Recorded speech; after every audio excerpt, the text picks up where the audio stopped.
Hi everyone, good morning. We can start the training for today. Welcome you all. Today's topic will be dealing with CI class manager. Okay, the first and foremost topic in a syllabus that is called CI class manager.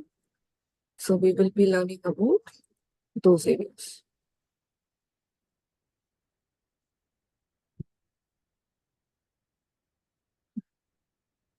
I think you can view my screen as of now.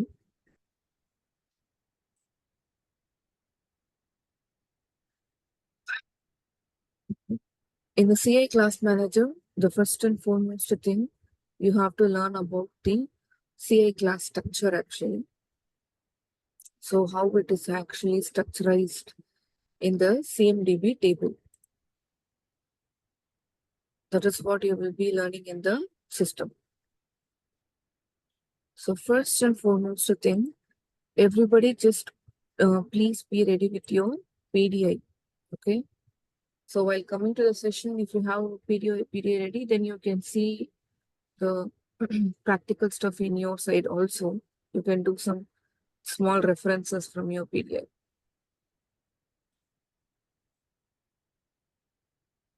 The first and foremost table is called CMDB underscore CI. Okay. Sharing my instant screen. Just give me a minute.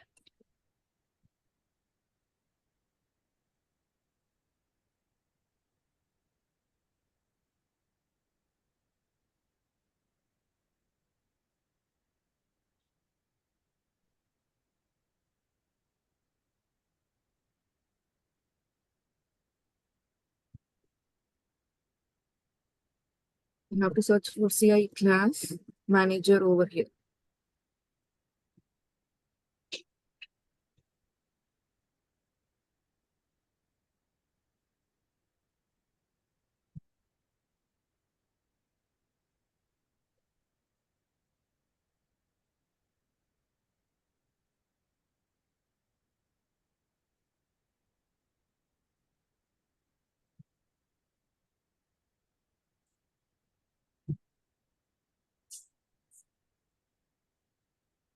If you can see in the CI class manager, you could see there is around 2784 total CIs are present over here. So CI dot list. If I search for the list from To begin here, the lights object.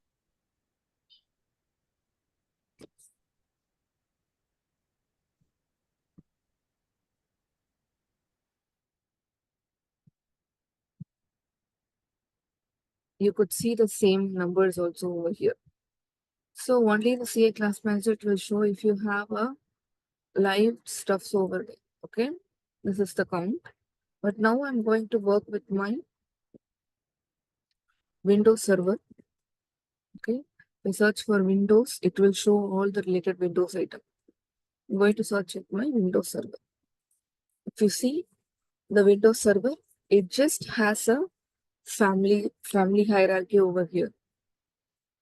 From the CMDB base table to hardware table to computer table, computer to server, server to Windows server. If I click on Windows server, it is opening up a small form for us. Here you could see the Windows server name. What is the table number of that particular server? And then this icon. Icon can be changed as you like. If you click on that icon, you could see some other icons also over here. You can change as per your need. If you create a new CA also, you can keep a new icon over here. And here, the first and foremost thing what you can see over here is the description. If you have any description for this Windows server, you can write some small description over here. And the next two field is called extensible. Okay.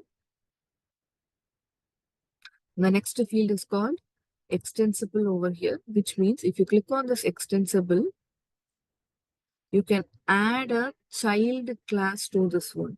For Windows Server, you can add another child class to one. If it is not extensible, you cannot extend this table to any other child table. For example, here I have Windows Server, but in server, can you see it is extendable? So it is also having a button called add child class over here. Add child class over here because it is shown as an extensible, but here for the server.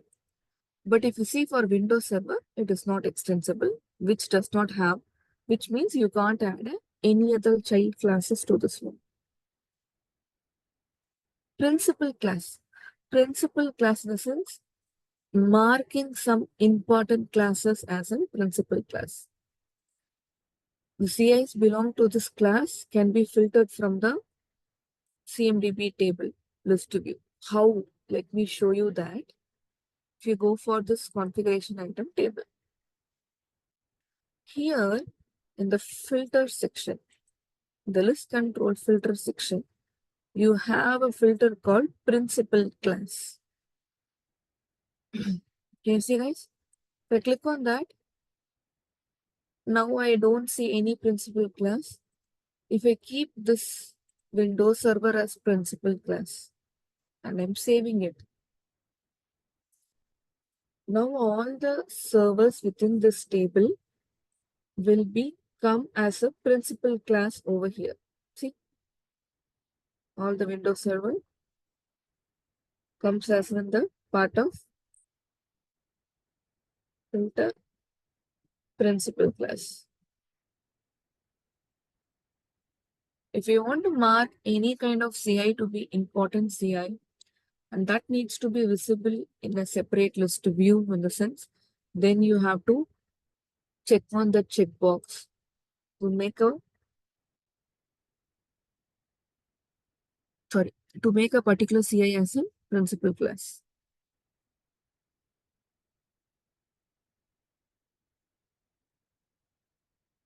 So now the next and foremost one is called as managed by group. So this managed group will be applied to the members of the classes. Okay. So unless they are associated with any technical team, other than them, they will be considered here as a managed by group. By which group the CI will be get managed. That is what the thing.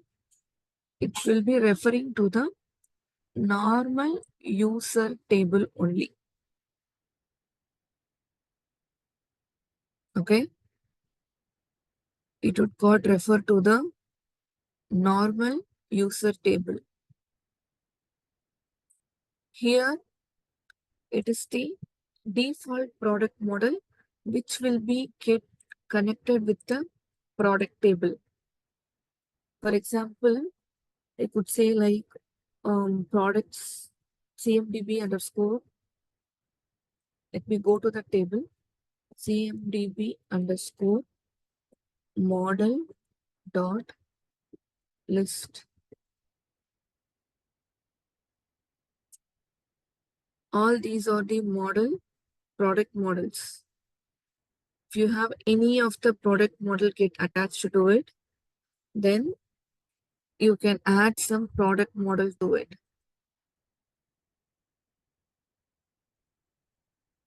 By a default, as a default, for every server, this is the product model. Like that, you can add it up. It can be any type of product models.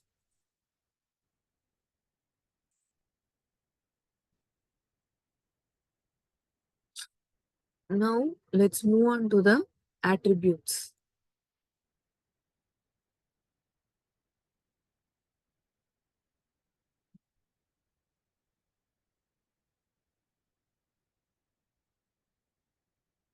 Let's see about the attribute. So I could see nearly 111 fields over here. Attributes nothing but the fields within the table. Okay. Attributes are nothing but the fields within the table. Now I see all. All means all fields from this table, all attributes of the table, which is around 111. Derived means which are coming from the direct parent, which is called server. Derived means these are the fields that are inherited from the parent is 111. Added means it is added explicitly for this table alone. That is the meaning of it. But we don't have added as of yet. We have only derived, which is 111. It is actually showing up over here. If we go to servers for attributes lessons,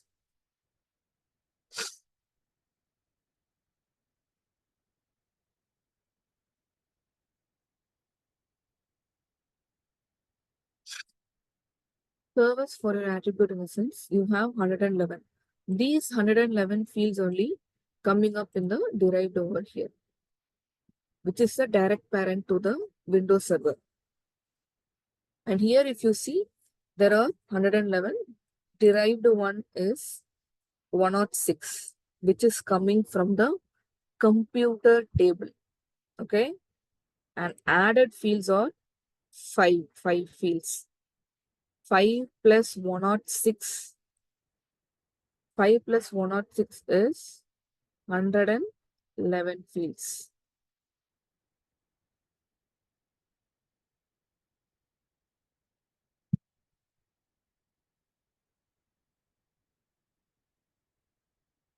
Now you can, if you have any doubts in these two things, you can put forward your questions.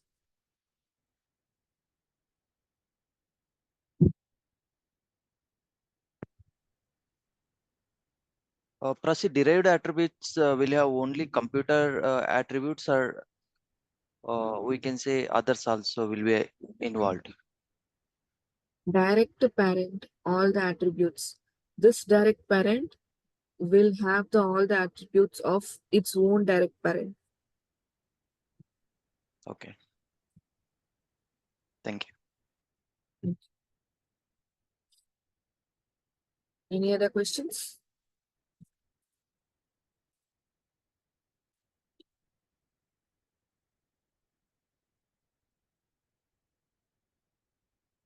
No, right? Okay.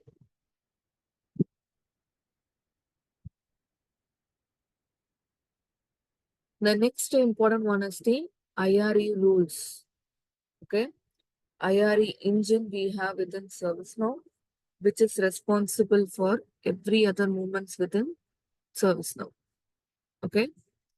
For this, I'm going to share you my PPT.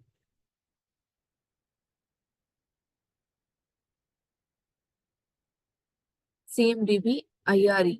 Okay. IRE contains identification rule, reconciliation engine rule, and relationship rules. 3 rules it has. Okay. The first one is identification rule, which identifies the new CI, existing CI, or if the data is incomplete. These are the 3 things it will get identified. Which means, for example, take an example from the discovery or from any other Excel sheet, you're adding the data to the particular table.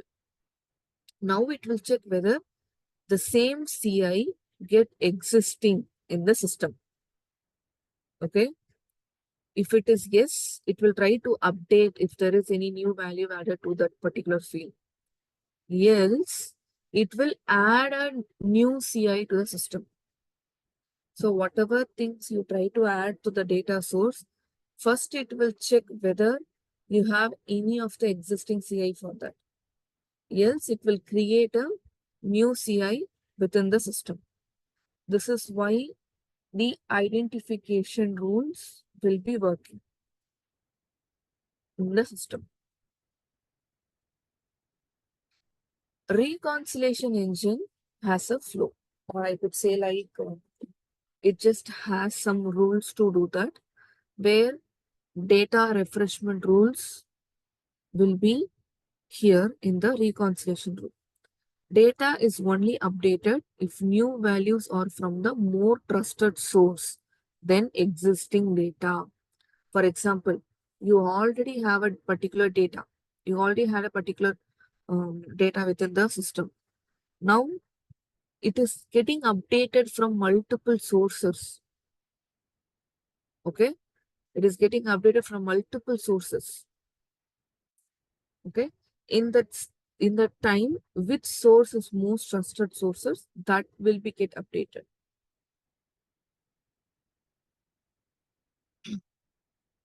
Now let me tell you that I'm going to take a computer table as of now. A computer table, as of now. In the computer table, I'm going to have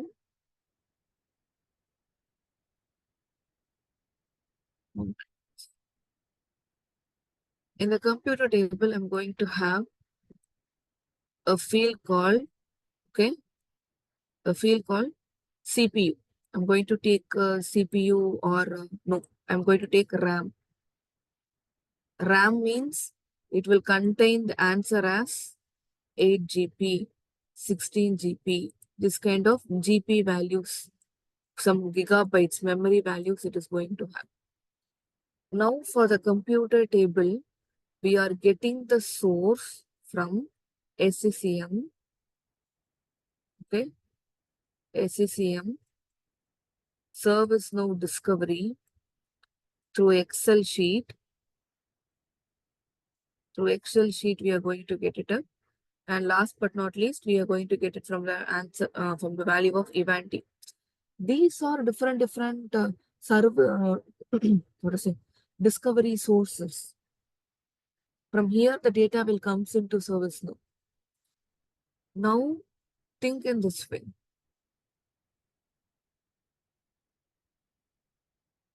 This SCCM guy have 8 GB memory.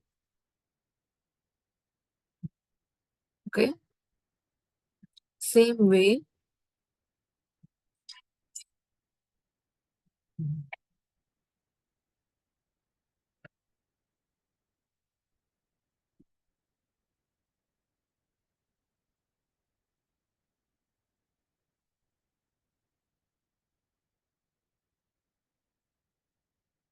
this SCCM guy has 8 GB. Our discovery has 16 GB. And our Excel sheet containing 12 GB. And the event it is coming as 32 GB. So for the same computer table, for the same record, for the RAM field, different GP values coming from different sources. Now, can you tell me which is the most correct answer? Which is the most correct GP that this particular computer have? Which source we can trust?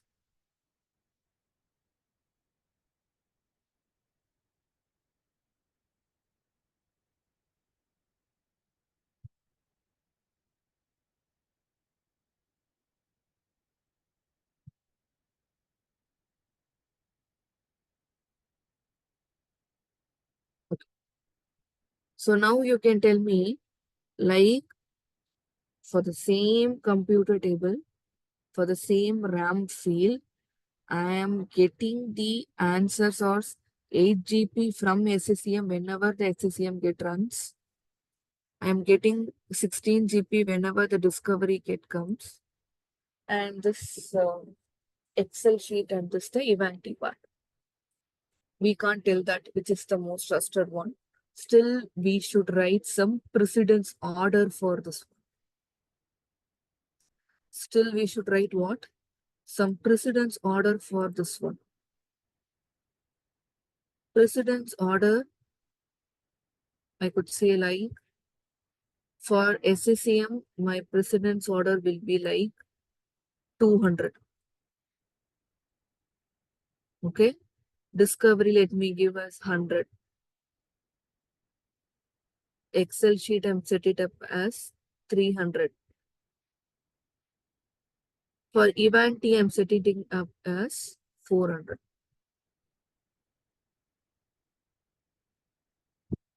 Okay. Now what happened in this scenario? First, the SCCM part get runs. This will get runs. It will first, whenever it runs, it will see this preceding, it is 200. It will update as 8 GB. Next, it will run the discovery source. Okay. Here, it sees the precedings. The before preceding is 200, which updated as SCCM. Now, the precedence is 100. Lower precedents have higher value. Comparing to 200, 100 is small. So, this has the higher precedence. It will update it to 16 GB as of now. Now we run the Excel sheet. It will check the precedence. It is 300, which is lower than, which is higher than this one, which means it has lower precedence. It won't update to 18, it won't update to 12 GB. Still, it will get remains in 16 GB only. Same way here also it is 14. Comparing to this one, it has lower precedence. It won't update to 32 GB. Still, it will remain 16 GB, which means the precedent value, whichever has lower, that will be considered as a higher precedent value. So, it will stays in the 16 GB itself. Any questions in this one?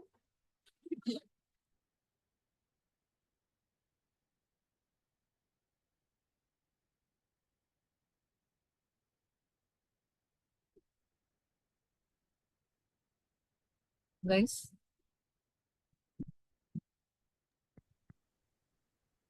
Okay. I'm going to give you a 2 minutes of break as of now. This break, you can just go and see about the Linux server table and their parents. Okay. And just give me an answer about the Linux server and their parents. I'm just giving you 2 minutes of time for this one.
I think you might have checked that. So now we are going to see how you have to do the configuration on the back of the identification and the reconciliation rules in the backend. Now, here in the system, you can see about the identification rules over here. Okay. This identification rules, you have to write like it may be from the parent, or each and every table has its own rule. But here, if you see, you have the rule that is called hardware rule, applies to hardware, which means from the parent of the server hardware, this rule only applicable for even for computer, even for server. I could say like even for Windows server, this hardware rule only, it is applicable. The first and the foremost thing they are checking in this table is the serial number. And if you see, this is the lookup table, not even directly from the hardware table. It is going and checking up,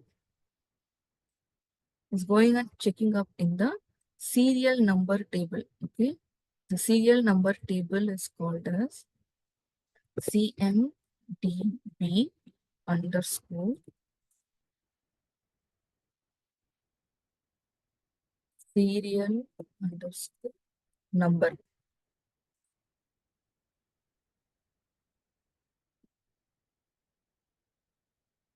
This is our serial number table, where it will come and check first if there is any serial number with the same thing, and it will get it will get mapped to the exact configuration item. But over here, the first one, it will go and check in serial number table. The second one, it will come and check in the hardware table serial number field. Okay. Hardware, for this one, it will come and check this particular attribute called hardware serial number field. And for this one, in the same table, CMDB underscore C underscore hardware table, it will check for the name that is coming from the particular data source. From there only it will decide if it has the same serial number, it will update in the same record. Now, a particular CA doesn't have serial number at all, then it will skip this too, and it will come and check the third field of name over there. If the name get matches, it won't create. It will update the existing record.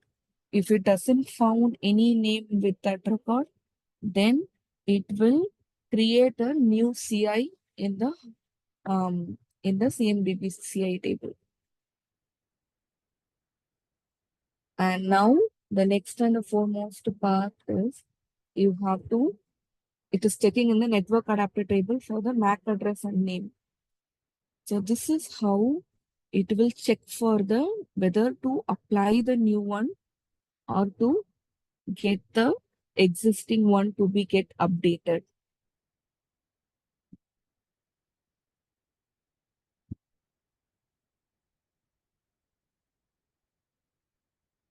Any questions?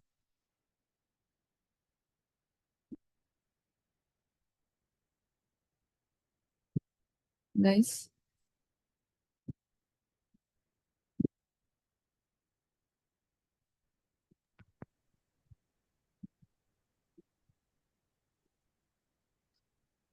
Ma'am, can you help me with that precedency? How this 100 only will be take it into consideration as we have discussed?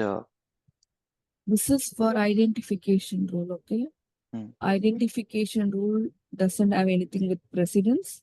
Okay, This is only to insert or update the record. okay, That understood. particular one will work whenever we try to update a field, okay? Mhm. It will update or insert. But when you try to update something, in that time it will work for the precedence. This Okay, should comes on the reconciliation rule. okay. Okay. It's like a Here, Kolesk value. not police, I could say. Okay. For example, here Over here, you have to choose from which source it is coming from. First of all, Mhm. import set, land desk, service now itself, service watch. From which source it is coming up. For example, agent client collector. And what is the priority of that one? 200, 300. Priority you can give. Like Okay. this, you can add multiple sources with their priority. Okay. So with the precedence, it will be working.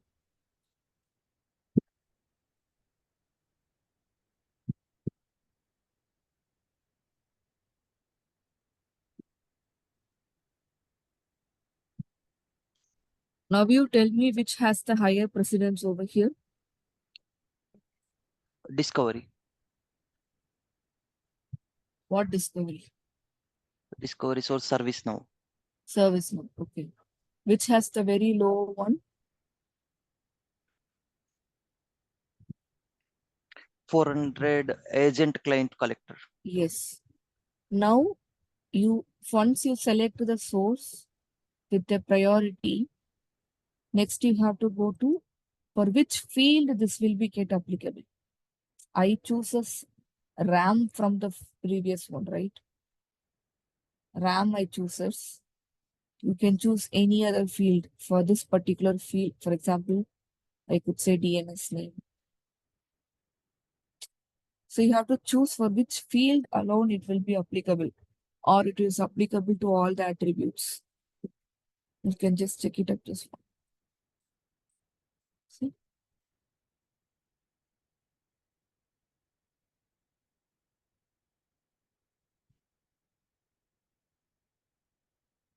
Now I have a question with you. If from the four sources, okay, whatever field you selected over here, no value is coming from the system, or for service watch or agent client collector, what Mm. will be the field value?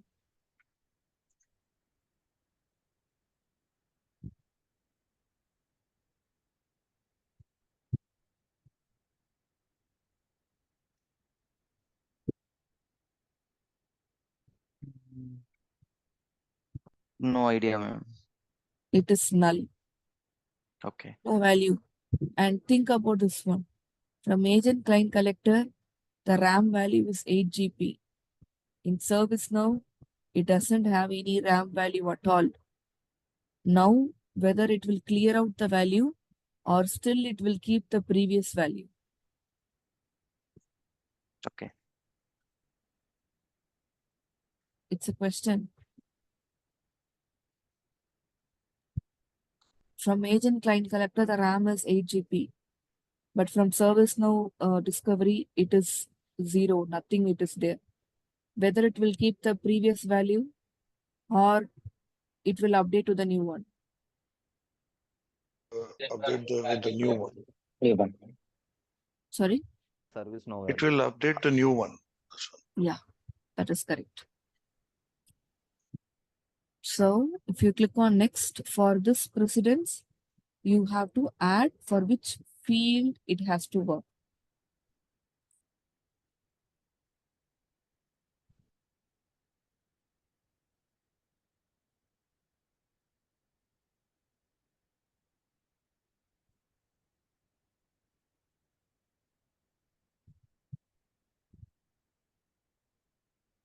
And the next one, this is like called authorized to serve discovery sources can update only these CIs that met the following condition. For example, still you can update it, but you have to cross this filter condition.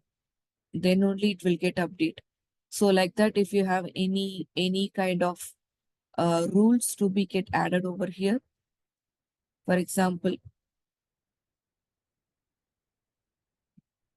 assignment group is not empty. Okay, this is the rule you created.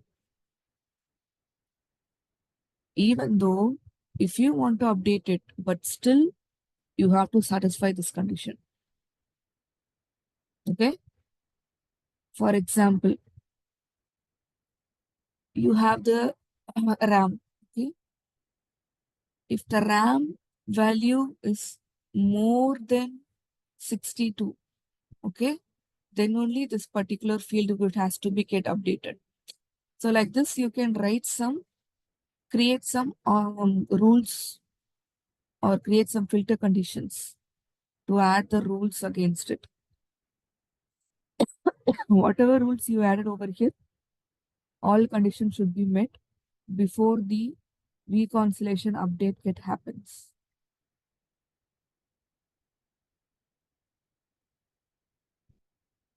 Okay. Any questions?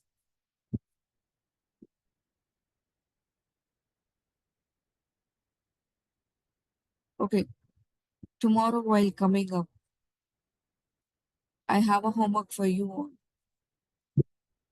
Okay.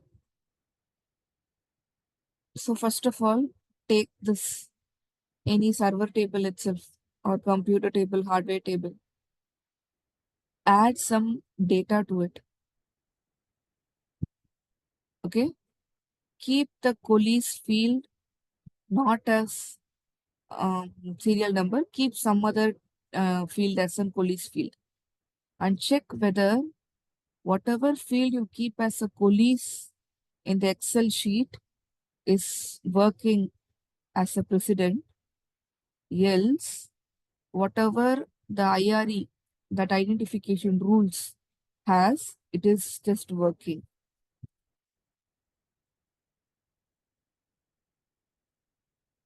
Are you getting my point, guys?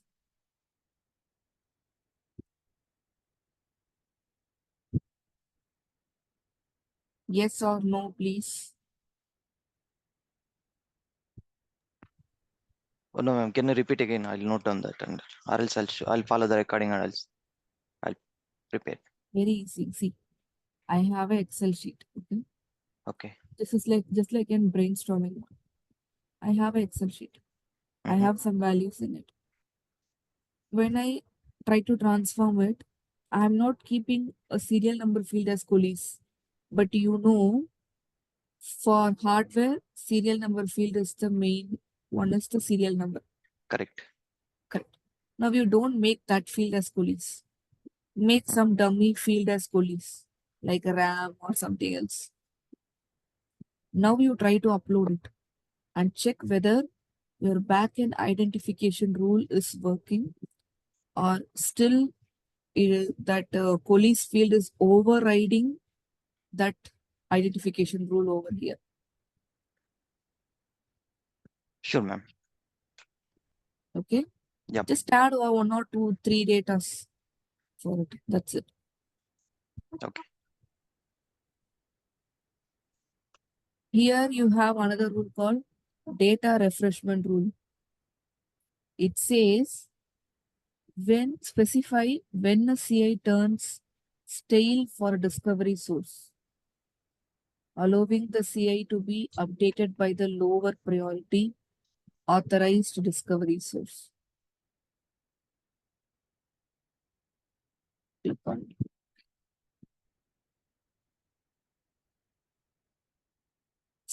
You know what is meant by stale CI? Stale CI in the sense there are some CIs, but it doesn't have any updation for more than 60 days through any of the sources. Then it is called as stale CI.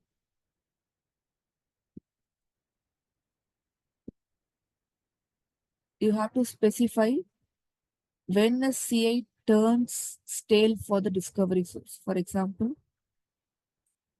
which discovery source you have to put and how many days. After 60 days or 90 days, whatever it is.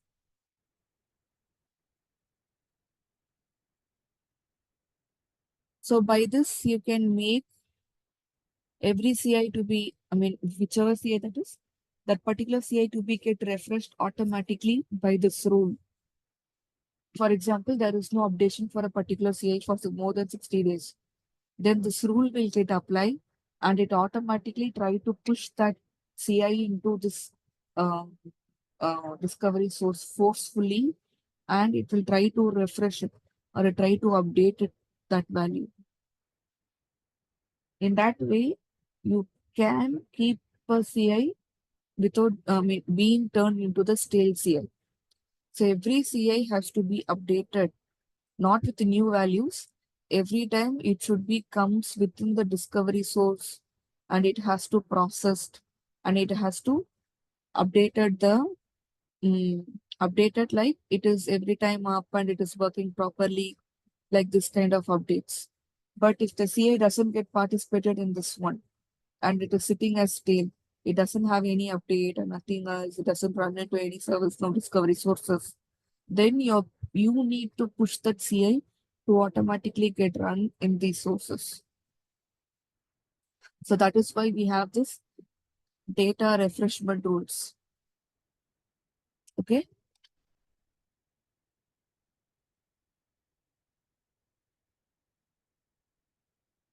These are some of the suggested relationships coming out of the box. If you see over here, this is the Windows server. What are the possible parent relationship? What are the possible child relationship? This will be given to you.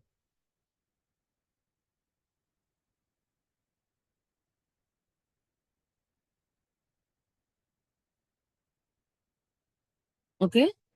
You can filter this one using. I need only inbound. What is the incoming things that can be happen for Windows Server? You need to check by this one. It will be visible over here. Do you want to see outbound and filter out inbound? What are the outbound relationship you can have with this Windows Server? These are the type of relationship it has. For example, I could say own owns by. I have taken it up.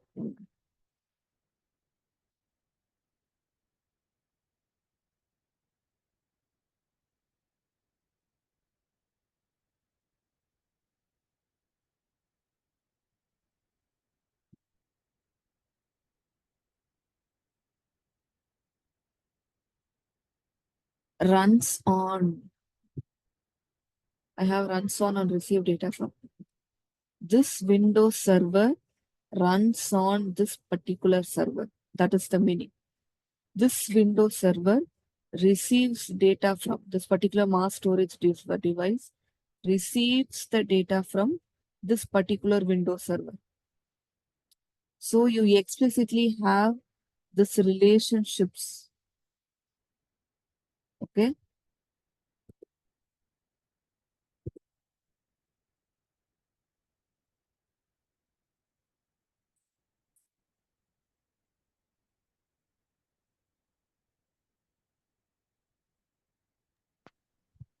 We'll get it in service now only, no, madam. CMDB underscore uh, real dot list.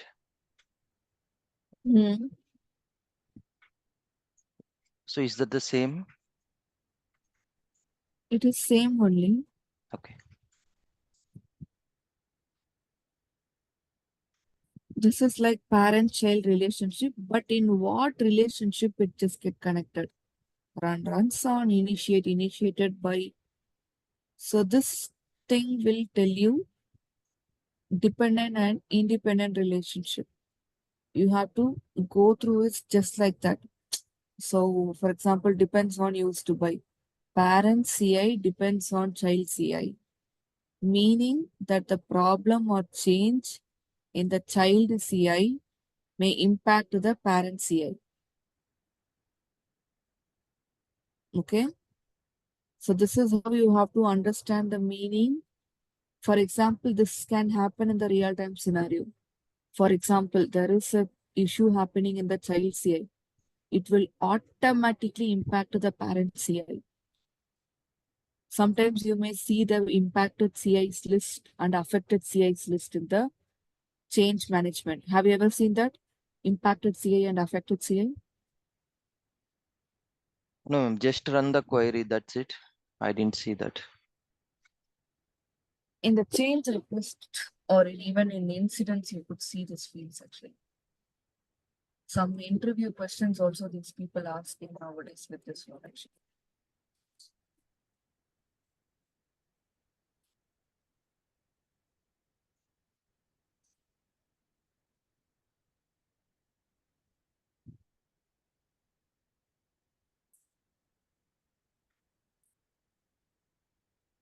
Can you see here, then you have two type of CIs. One is affected CI. Okay. Another one is called impacted CIs. Do you know the difference between these two things?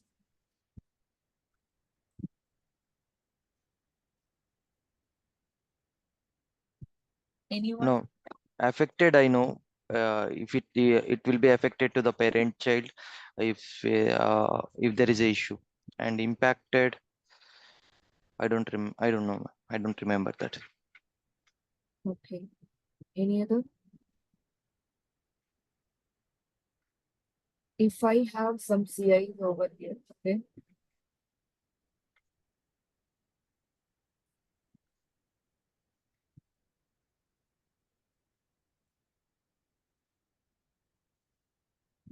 This is my CI for this incident. Now, at the same time, can you see? Directly it applies to that particular one. Correct? Yep. I don't have anything over here as an affected, impacted one, which means affected in the sense directly affected CI for this one. But impacted CIs in the sense if you have any dependent CIs that is running for this particular CI. This CI have no dependency at all. Can you see? There is no dependency for the CI. Yes. If you have any dependent CI for this CI, then those things will be appear in the impacted CIs. Think in this way. You are running this ServiceNow. ServiceNow is get affected. Or don't take it time. Think about this one. See, whatever you see ServiceNow, all this server is sitting somewhere in our US and UK. Right? Yep. If any one of the server get affects over here, there, that particular server is called as affected CI. But here in the impacted service, you can see ServiceNow. If that CI get affected in the sense, obviously, the particular services belong to that CI will also get affected, right? Yes. Previously also, I think previous week also, some of the ServiceNow server got outage. You know, for nearly 4 hours in the weekend, it got outages. Many ServiceNow instances got out. Because of that, many transaction failure happens from the third-party system. So the affected service in this case is ServiceNow. There are some interesting interviews where you can come across. They may ask, what is the difference between affected CI and impacted CIs? Now I think you can able to answer this question. Yep.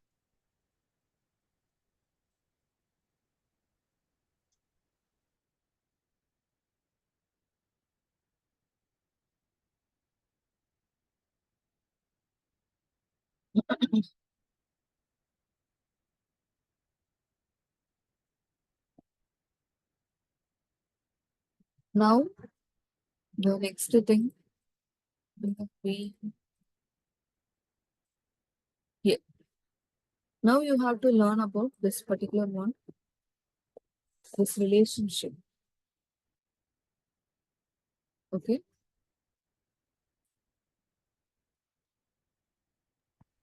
Please share this link, ma'am. I'm sharing in the chat.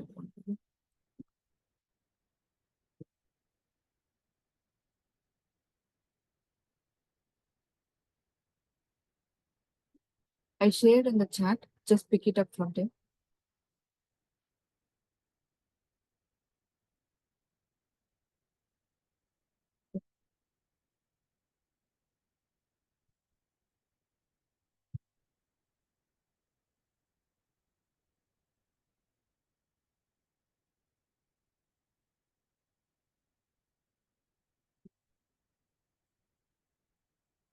You can read about the what is the different type of relationship it has and how it is actually trying to impacted or affected it related, how the suggested relationship that works. As you see, there is a table for suggested relationship.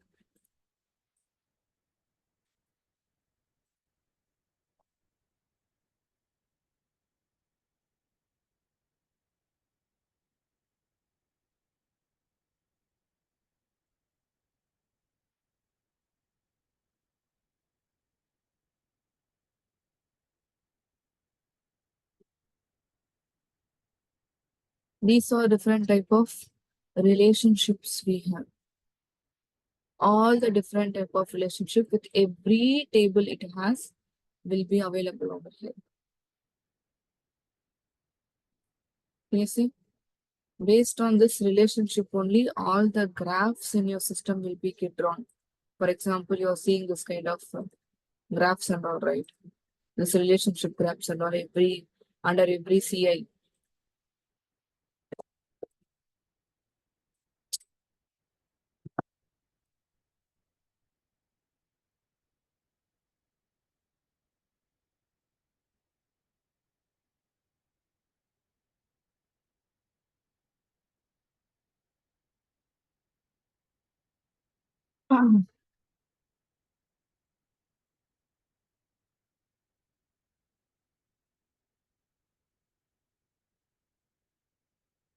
I may not sure where it has large connections. Okay, I'm just randomly opening up the things. Actually, servers will have more, ma'am, as per my knowledge. Yeah, service will be having it. This is showing some installed on the software get installed on these devices.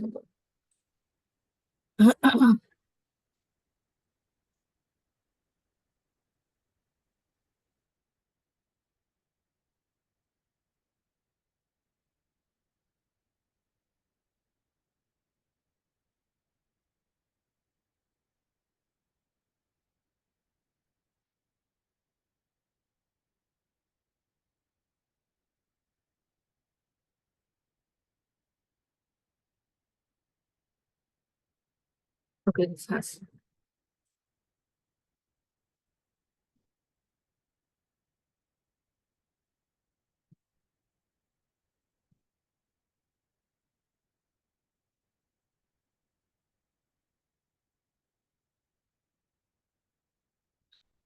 This one, if you see the relationship, depends on services, different type of depends on different tables used by services. All these relationship, okay, coming from this relationship table.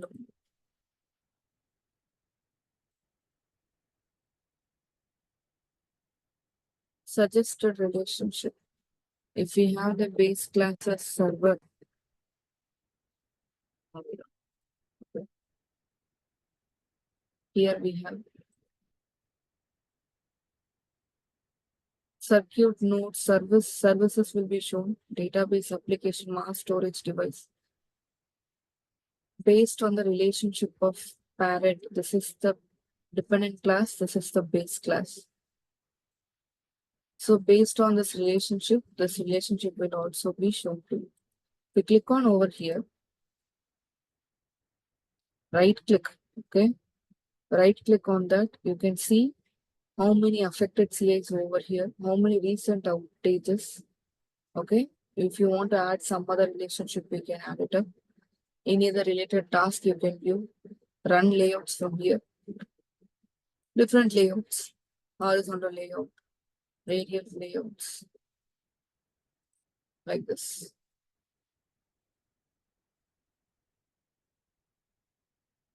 These are the things what you're seeing now, the service, server, email server. These things only you will discover from discovery and from the service mapping.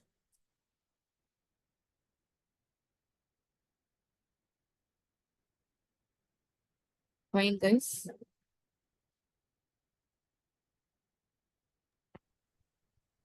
Ma'am, here what about the details, ma'am? In after that group, we have some details, right, right side top corner, vertical, horizontal, radial, There's force. two only actually. How many incidents you have, how many problems, how many change affected CIs you have. This is for every CIs. If you click on, it will show you in the below.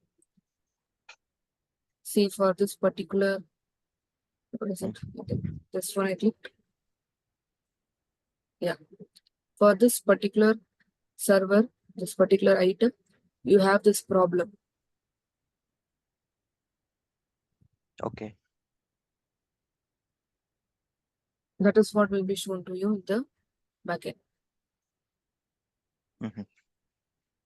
After this, we have to continue with relationship rules. Different type of relationship rules we have. What is how the health dashboard get connected with this one and your CI list. This is nothing but a list of CIs for this particular CIs. Okay. So just go and study about this relationship. Okay. We will be seeing few more examples tomorrow, and then we can continue with the CI health dashboard. Sure, ma'am. Yeah. Okay. Have a nice day, everyone. Take care. Thank you, ma'am. You too. Thanks. Bye.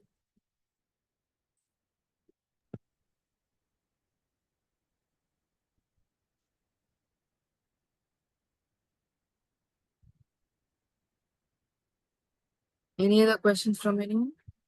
No, right? I have a question. Can I ask? Yes, Sumit. It is related to the stale CI. So Hmm? just wanted to understand in couple of parameters which we decide. You said that if a server doesn't get update or a CI doesn't get update, can you give couple of examples?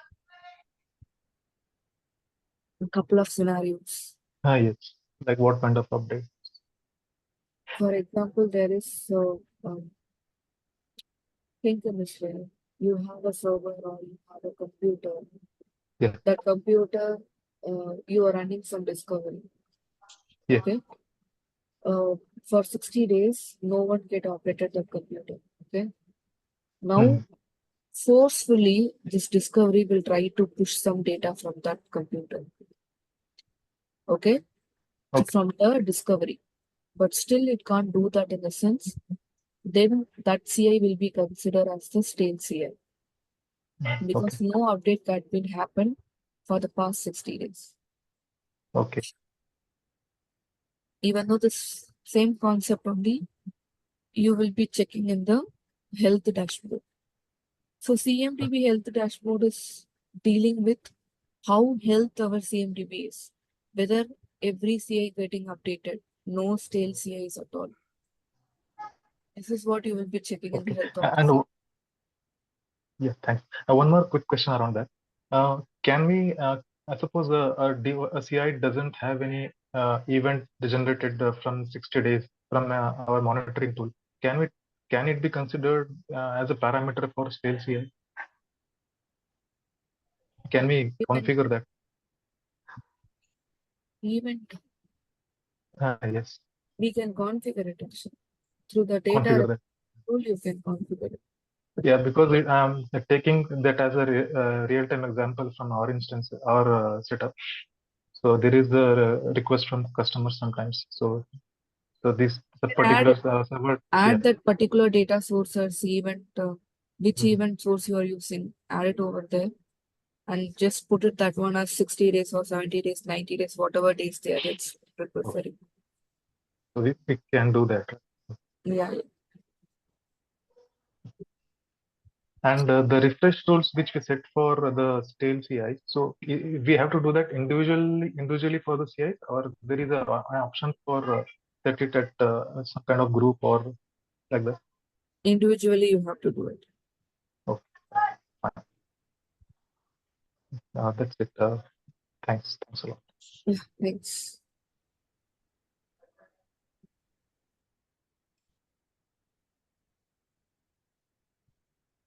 Okay, thanks. Bye, everyone. Have a great day. Yeah, thanks. Yeah, bye.